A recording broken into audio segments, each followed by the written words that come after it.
அற்புதமான தமிழ்த்தி நேயர்களே, உங்கள் எல்லோரையும் வணங்குவதில் நான் பெருமகிழ்ச்சி கொள்கிறேன்.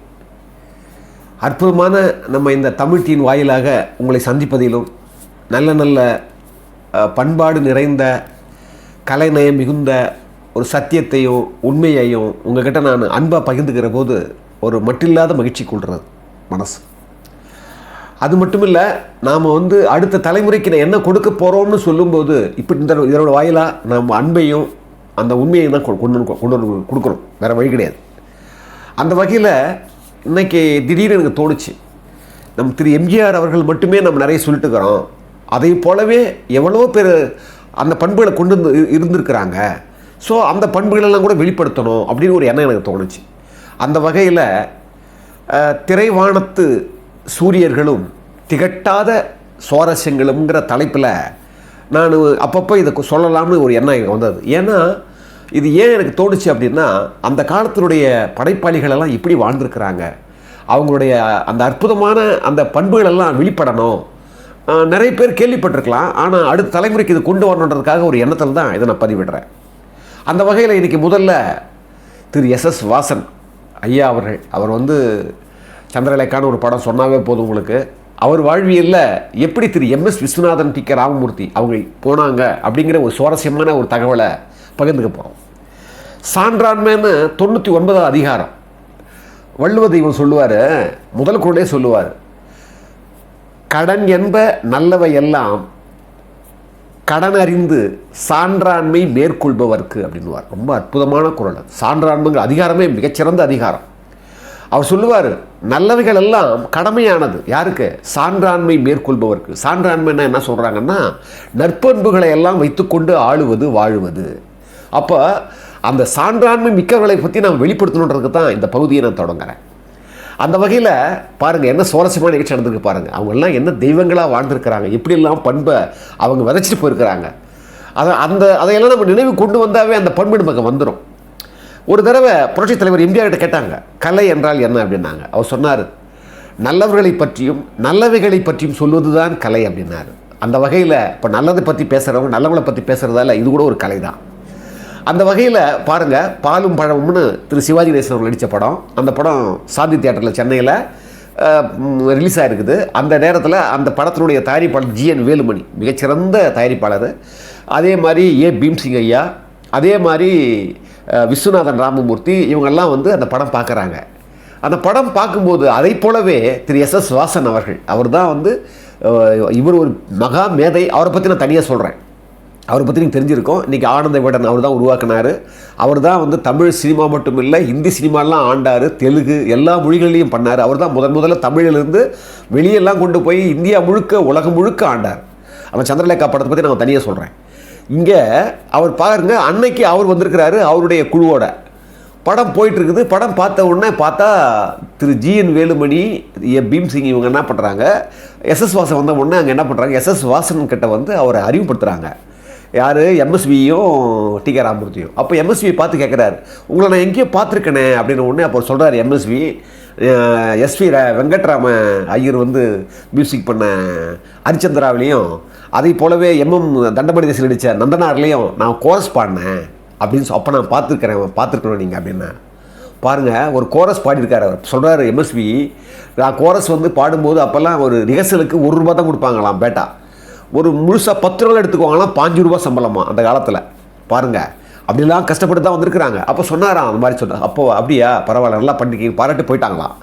போயிட்டு பிறகு இவங்களுக்கு அழைப்பு வந்ததுதான், ஜெமினி எஸ்.எஸ். வாசன் டைரக்ஷன் தயாரிப்பில் ஒரு படம் பண்ணணும், நீங்கள் வாங்கன்னு சொன்ன உடனே திரு டி.கே. ராமமூர்த்தி அவர்களும் எம்எஸ்வியும் போனாங்களாம். போய் உட்கார்ந்த உடனே பாருங்கள், போகிறாங்க உள்ளே, எழுந்து உட்காந்துருந்தவரை எழுந்து கை கொடுத்து வரவேற்றாராம். அந்த பண்பு எப்போவுமே அது எம்ஜிஆருக்கு உண்டு. அதே மாதிரி அந்த காலத்தில் பெரியவங்களுக்கெல்லாம் சின்னமாக இருந்தால் கூட எழுந்து மரியாதை கொடுப்பாங்களாம். அந்த மாதிரி எழுந்து கொடுத்த உடனே சொல்கிறாரு எம்எஸ்வி, எனக்கு எழுந்து மரியாதை கொடுத்தாரு, உட்கார வச்சோம். உட்கார்ந்த உடனே திரு எஸ்.எஸ். வாசன் சொன்னார், என் தலைவிதியா இல்லை உங்கள் தலைவிதியாக தெரியல, இப்போ என்னுடைய வீட்டிலேருந்து, என்னுடைய டிஸ்ட்ரிபியூட்டர்லேருந்து, என்னுடைய சகாக்கலையில் எல்லாருமே உங்களோட மியூசிக்கில் அடுத்த படம் பண்ணணும்னு ஆசைப்பட்றாங்க. என்ன பிரச்சனைன்னா, நான் வந்து சாமானியமாக உங்களை வந்து பண்ண மாட்டேன். ஏன்னா என் கூட ஒரு குரூப் இருக்கிறாங்க, ஒரு 10-12 பேர் இருக்கிறாங்க, அவங்களெல்லாம் நீங்கள் திருப்திப்படுத்தணும். அதனால் அது ஒரு கடினமான சூழ்நிலையான ஒரு ஒரு ஒரு ஒரு தொழில் தான் இது.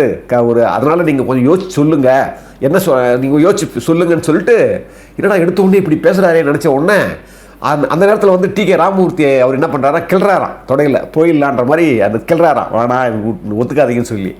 உடனே சரி 2 பேர் கலந்து பேசுங்க, நான் வரேன்னு எஸ்.எஸ். வாசன் ஐயா எழுந்து வெளியே போகும்போது இவர் உடனே என்ன பண்ணாரா, விஸ்வநாத ஐயா 2 பேரும், ஐயா நீங்கள் போன வேணாம், நாங்கள் பேசிட்டு வரோம் வெளின்னு சொல்லி டி.கே. ராமமூர்த்தி எம்.எஸ். விஸ்வநாத ஐயாவும் 2 பேரும் வெளியே வந்தாங்களாம். வெளியே வந்து என்ன பண்ணலான்னு, வேணாம் ராமமூர்த்தி ஐயா சொல்கிறாராம், வேணாம் விசு, இது வந்து நம்ம மாட்டிக்கூடாது, இது வந்து வேறு மாதிரி பண்ணிடுவாங்க, நம்ம இதுவாக போயிடும், நம்ம போயிடலாம், வேணாம் ஒத்துக்க வேணான்னு சொல்லும்போது அந்த வழியில் கிராஸ் பண்ணாராம் நம்பியாருன்னு அவருடைய மேனேஜர், யாருக்கு எஸ்.எஸ். வாசனுடைய மேனேஜர். அவர் பார்த்த உடனே அதெல்லாம் நீங்கள் மலையாளத்தில் பேசினாராம், நீங்கள்லாம் கவலைப்படாதீங்க, அவர் அப்படி தான் சொல்லுவார், நல்லா பண்ணு தரேன்னு சொல்லி ஒத்துக்குங்க, நல்லா வரும், நீங்கள் ஒத்துக்குங்கன்னு சொல்லி அவர் தான் நம்பிக்கை கொடுத்தாராம். அப்போ உடனே 2 பேரும் உள்ளே போகிறாங்களாம். உள்ளே போன உடனே திரு எஸ்.எஸ். வாசன் இப்படி கை காட்டினாராம், ஓகேவா அப்படின்னு. இவங்களும் ஓகேன்னாங்களாம், உட்காந்தாங்களாம். உட்காந்த உடனே என்ன பண்ணாராம் பாருங்கள், உடனே சில நிமிடங்கள்லேயே 2 செக்கு வருதான். 2 செக்கு வந்த உடனே ஆளுக்கு ஒரு செக்கு கொடுத்தாராம், நீங்கள் பண்ணுறீங்க இந்த படம், அடுத்த படம் அப்படின்னு கொடுத்தாங்களாம். கொடுத்து 2 பேரும் வெளியே வந்தாங்களாம். வெளியே வந்து போகிறாங்களாம். எப்போவுமே ஒரு குணம் உண்டா இவருக்கு, எம்எஸ்விக்கு எது கொடுத்தாலும் கொண்டு போய் அம்மா எடுத்தால் முதல்ல கொடுப்பாராம். அது வரைக்கும் அவர் பார்க்கவே இல்லையா. நேராக அம்மா இது மாதிரி கூப்பிட்டாரு, எஸ்.எஸ். வாசன் கூப்பிட்டாரு, கொடுத்தாரு சொல்லி அங்கே போய் கொடுத்தான் செக்கு. அந்த கவரை ஓப்பன் பண்ணி பார்க்குறாங்களாம். பார்த்தா 10,000 ரூபாய் செக்கு. அவர் சொல்கிறார், எம்எஸ்வி நாங்கள் 1000 மேலே நாங்கள் அட்வான்ஸே வாங்கினது இல்லை, எங்களுக்கு அட்வான்ஸே 10 மடங்கு 10,000 ரூபா. அந்த காலத்தை பாருங்கள், 10,000 ரூபா. அப்படியே அதிர்ந்து போயிட்டேன் நான். உடனே எனக்கு 10,000 ரூபாய் அவருக்கு கொடுத்தாரா இல்லையான்னு சொல்லிட்டு அவருக்கு ராமமூர்த்திக்கு ஃபோன் பண்ணால் அவர் சொல்கிறாரு எனக்கும் 10,000 ரூபாய் கொடுத்துருக்காருன்னு. அப்படியே அதிர்ந்து போயிட்டோம் நாங்கள். உடனே எம்எஸ்வி சொல்கிறார், அதுக்கப்புறம் வந்திருக்கிறாங்க. வந்த உடனே அந்த படம் வாழ்க்கை படகு, அதில் தான் அற்புதமான ஒரு காவியத்தனமான படமும் கூட. அதில் தான் நேற்று வரை நீ யாரோ நான் யாரோன்னு பாட்டு, அதுலேயே உன்னைத்தான் நான் அறிவேன் சுசிலாமாவை பாட்டு. அப்புறம் அதுலேயே பாருங்கள் 1000 பெண், ரொம்ப அற்புதமான பாட்டு, 1000 பெண்மை மலரட்டுமே 1000 கண்கள் ரசிக்கட்டும் அந்த பாட்டு. அப்புறமா இன்னொரு பாட்டு வந்து சின்ன சின்ன கண்ணனுக்கு என்னதான் புன்னகையோன்னு பாட்டு. அப்புறமா கண்களே காதல் செய்வதை விட்டு விடுங்கள். இதெல்லாம் வந்து அந்த படத்தில் ஒரு காவிய மாதிரி ஆன பாட்டு. ஆனால் அது எம்எஸ்சி சொல்கிறார், ஆனால் எங்களை பிழிஞ்சிட்டாங்க, ரொம்ப நல்லா பிழிஞ்சிட்டாங்க. அதில் ஒரு அற்புதமான சுவாரஸ்யமான ஒரு தகவல் சொல்கிறார். இதை வந்து எல்லோரும் தெரிஞ்சுக்கணும், சினிமாங்கிற தயாரிப்பாளர்லாம் தெரிஞ்சுக்கணும் அப்படின்னு. என்ன சொல்கிறாருன்னா, இவர் வந்து இந்த நேற்று வரை நீ யாரோ பாட்டு, நேற்று வரை நீ யாரோ நான் யாரோன்னு பாட்டு இருப்பாருங்க. அந்த பாட்டுக்கு முதல்ல போட்ட டியூன் வந்து என்னென்னா, அப்போ சொல்கிறார் எம்எஸ்விஐ கவிஞர் கண்ணதாசன் ஐயா வந்து, நாங்கள் அப்போல்லாம் நாங்களே டியூன் போட்டு பாட்டில் எழுத மாட்டோம், கலந்து தான் இப்படி போடலாமா அப்படி போடலாமான்னு கலந்து தான் நாங்கள் பாடலை உருவாக்குவோம். அப்படி நாங்கள் உருவாக்கின ஒரு பாட்டு வந்து அவர் எழுதினார், நான் கலைஞன் நல்ல சிலை வடிக்க, நான் கவிஞன் நல்ல கவியாக்கன்னு ஒரு பல்லவி எழுதியிருந்தார். அது நாங்கள் எல்லாம் டியூன் போட்டு எல்லாரும் எங்களுக்கெல்லாம் ஓகே. ஏதோ யோசனையே இருந்தார் எஸ்.எஸ். வாசன் ஐயா. திடீர்னு சொன்னார், இது கொஞ்சம் வேண்டாம், இது வந்து நான் கலைஞன் அல்ல உன்னை சிலையாக்கன்னு சொல்லும்போது நான் கலைஞன் நல்லன்னு சொல்கிறதெல்லாம் இது திரு நடிகர் சிவாஜி நடித்தாருன்னா அது கரெக்டாக இருக்கும். இவர் காதல் பண்ண ஜெமினேஷன், அதனால் கொஞ்சம் நீங்கள் வேறு மாற்றுங்கன்னு சொன்ன உடனே அவர் சொன்னது எல்லாருக்கும் பொருத்தமாக இருந்தது தான். ஏன்னா நான் கலைஞன் அல்ல நான் நடிகன் அல்ல அப்படின்னு சொல்லும்போது என்ன ஆகுன்னா, நீ நடிகன் யாரே ஒத்துக்கான்ற மாதிரி ஒரு துடிக்குது பாருங்கள். அது வாலி சார் எனக்கு அந்த சூழலை வந்து வாலி சார் வந்து நேரடியாக பார்த்துருக்கிறாரு. அது தனியாக சொல்கிறாரு சூழலை, ரொம்ப இன்ட்ரெஸ்டிங்காக இருக்கும். அது என்கிட்ட நேரடியாக சொன்னார் எப்படி நடந்தது. கண்ணாசனம் ஐயாவை பார்க்க போகிறாரு, அப்போ உட்கார சொல்கிறார் வாலி சாரை. அப்போ நடந்த நிகழ்ச்சியை இன்னும் விளக்கமாக சொல்கிறார், நான் விளக்கமாக சொல்கிறேன். ஆனால் இப்போ இது இவங்களுக்குள்ள நடக்கிற விஷயம். அப்போ பாருங்கள், பண்ண உடனே அதுக்கு பிறகு ஆட்டோடி போட்டது தான் நேற்று வரை நீ யாரோ நான் யாரோ.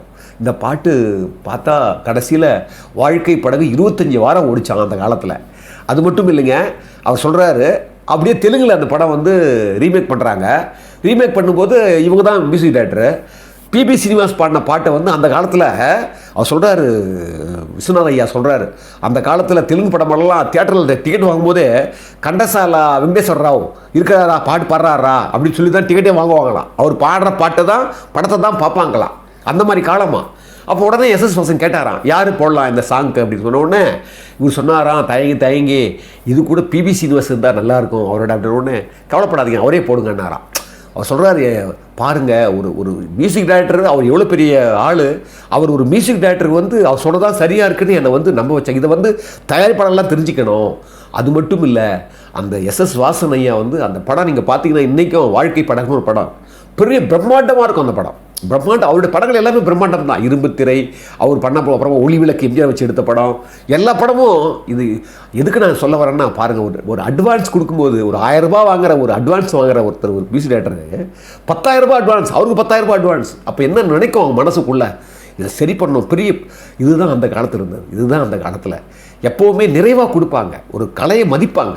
அது வந்து ஒரு எம்எஸ்வியும் டி.கே. ராமத்து மட்டும் மதிக்கலை, அந்த கலையை மதித்த ஒரு பெரிய மேதைகள் அவங்க. அந்த மேதைகளுடைய வாழ்வி சுவாரஸ்யம் நிறைய இருக்குது. நம்ம அடுத்தடுத்து பேசுவோம். அன்புள்ள மிக்கவர்களே, இந்த தமிழ் தீக்கு நான் வந்து ஒரு அறம் சார்ந்த, ஒரு நெறி சார்ந்த, ஒரு உண்மையும் சத்தியமும் சார்ந்த விஷயங்களை தான் நான் வந்து இதில் பதிவிடணும்னு நினைக்கிறேன். இந்த சமூகத்தினுடைய மேன்மைக்காகவும் நல்லவர்களுடைய மேன்மைக்காகவும் திரு எம்ஜிஆர் அவர்களும் அவருடைய சுற்றி இருக்கிற மாதிரி அவரை போன்றவர்களை மட்டுமே நாம் அதிகமாக முன்னிறுத்தி, திரு மகாத்மா காந்தி இவங்களை போன்றவர்களாம் முன்னிறுத்தி நாம் நல்ல விஷயங்களை சமூகத்துக்கு பரப்புன்றதுக்காக தான் இந்த தமிழ் தீ பாடுபட்டுருக்குது. அந்த வகையில் உண்மையான ஆன்மீகவாதிகள் சொல்லுவாங்க, அவங்க இறைவன்கிட்ட கூட நம்ம கேட்கக்கூடாது.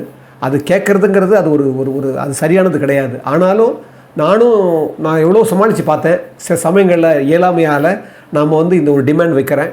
உங்களுக்கு அன்பு இருந்து, உங்களுக்கு அந்த வசதி இருந்து, உங்களுக்கு மனதுக்குள்ளே அந்த எழுச்சி வருமானால் நிச்சயமாக நீங்கள் உதவணும்னு சொல்லி, இந்த உதவியை நாங்கள் ஒரு நல்ல ஒரு அன்பாக ஏற்றுக்கிறோம்னு சொல்லி இந்த விஷயத்தை உங்கள் முன்னால் சமர்ப்பிக்கிறேன்.